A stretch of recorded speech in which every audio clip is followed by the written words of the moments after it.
Bonjour et bienvenue dans Express Orient. Au programme cette semaine, le bilan de la guerre au Yémen. 2 ans après son déclenchement, plus de 7000 morts, 3 millions de déplacés. Le pays traverse une grave crise humanitaire et les pourparlers de paix sont au point mort. Nous irons également au Qatar. Le pays s'est lancé dans la construction de 3 lignes de métro. 3 ans avant la fin du chantier, les autorités commencent déjà à préparer la population habituée à la voiture au nouveau concept du transport en commun. Enfin, nous aurons le plaisir d'accueillir Mohamed Jamous, l'un des chanteurs du groupe de rap Refugees of Rap. Démonstration de force à Sanaa. Les rues de la capitale yéménite étaient noires de monde ce dimanche. Une manifestation à l'appel des rebelles chiites Houthis qui contrôlent la capitale. Leur message en ce jour anniversaire d'une guerre déclenchée il y a 2 ans par une coalition arabe menée par l'Arabie Saoudite. La résistance jusqu'au bout. Pour l'instant, les lignes de front sont figées. Les pourparlers de paix sont au point mort alors que le pays s'enfonce dans une grave crise humanitaire. 2 ans de guerre entre les forces pro-gouvernementales et les rebelles Houthis alliés à l'Iran. 2 ans de frappes aériennes de la coalition des pays du Golfe menée par l'Arabie Saoudite. Et près de 8000 morts au Yémen, dont plus de la moitié sont des civils. Un bilan provisoire, puisque les combats dans le pays le plus pauvre du Moyen-Orient ont également provoqué une crise humanitaire. 7 millions de personnes sont menacées de famine, 17 millions souffrent d'insécurité alimentaire et 14 millions n'ont pas accès à l'eau potable. Vous savez aussi bien que moi que le manque de nourriture sur les marchés, l'augmentation des prix et la crise du carburant a un gros impact sur la vie quotidienne de la population. La crise du carburant affecte les transports, mais aussi toutes les infrastructures du pays. Dans cette clinique dédiée à la nutrition, les générateurs sont souvent en panne et les machines à l'arrêt. Le problème vient du blocus. En temps normal, le Yémen importe 90% de ses besoins alimentaires. Mais pour étouffer les Houthis, la coalition a pris le contrôle des voies aériennes et navales.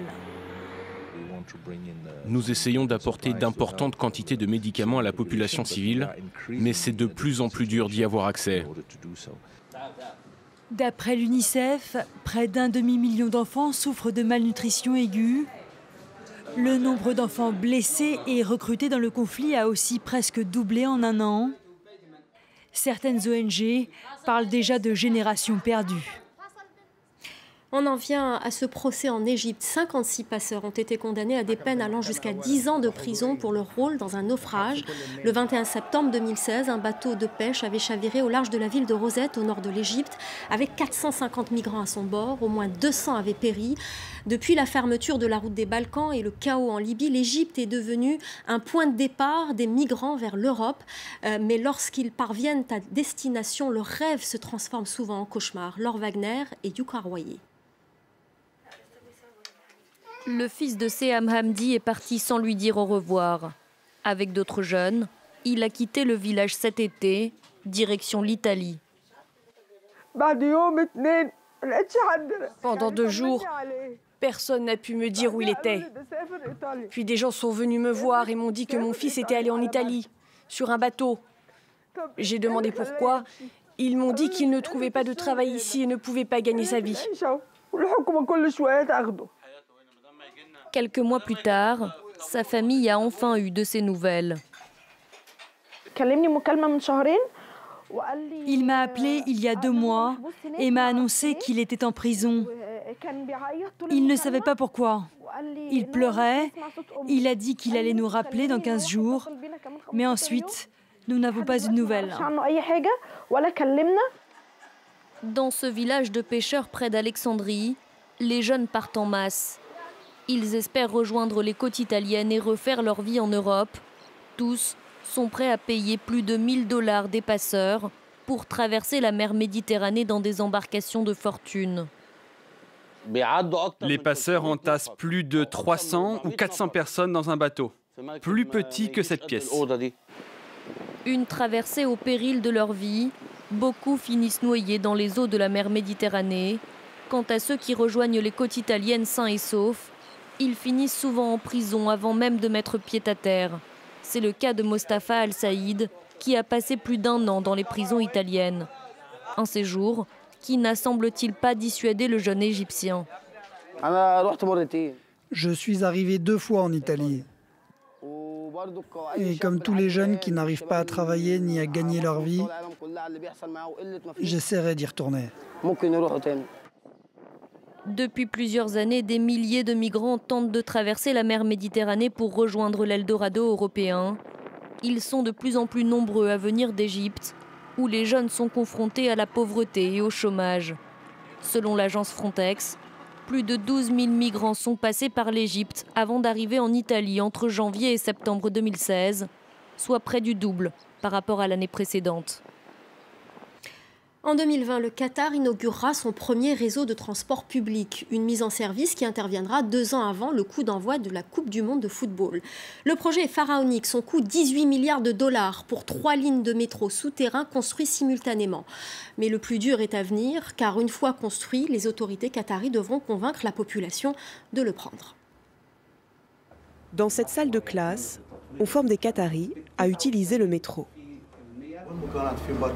Aurez-vous des parkings à proximité des stations? Il y aura des navettes pour les stations qui n'ont pas de parking. En 2020, Doha inaugurera son premier réseau de transport public, 2 ans avant la Coupe du Monde de football. Le projet de 18 milliards de dollars est colossal. 3 lignes de métro souterrains sont en construction simultanément. Il permettra de désengorger la capitale qatari, dont la population a triplé en 10 ans. Je suis certain que le métro sera très bien accueilli. Cela me prend environ 1 heure tous les jours pour aller travailler. Le métro est un moyen de transport sécurisé et fiable pour aller d'un lieu à un autre. Et la durée du voyage est déterminée.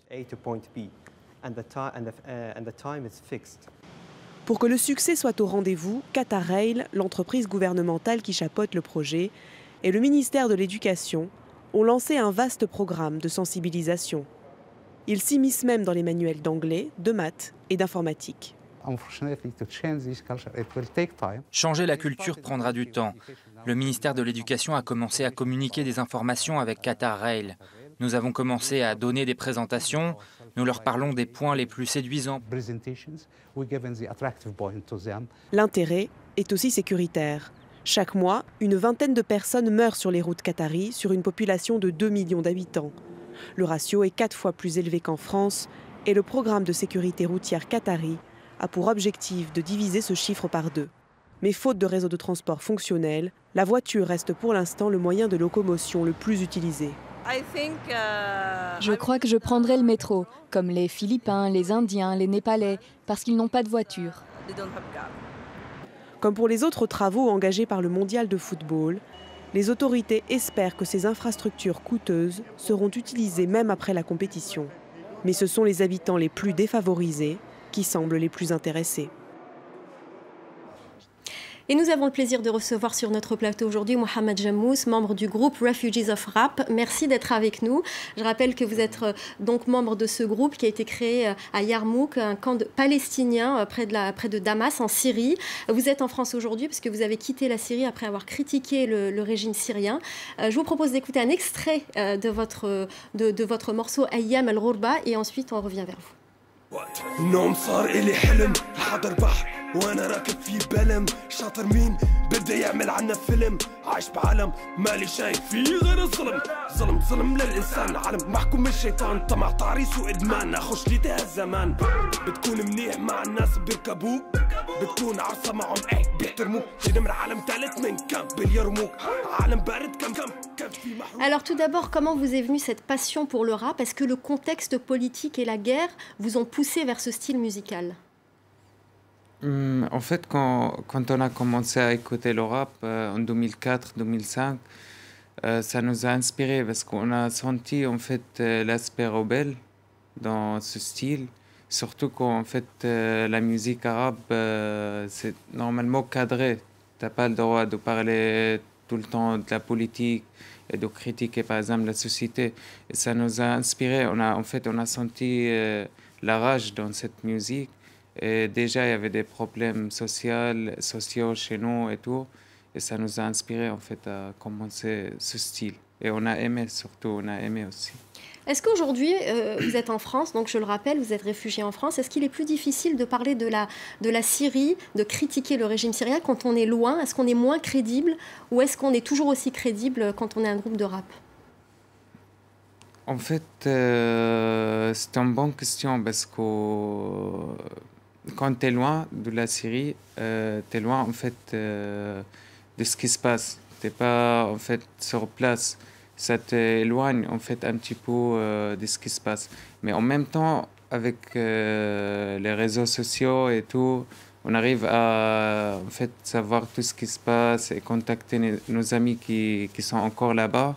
Il ne faut pas arrêter même si on est loin. C'est parce qu'on a commencé déjà ça en fait à revendiquer, à réclamer en fait la liberté d'expression pour le peuple.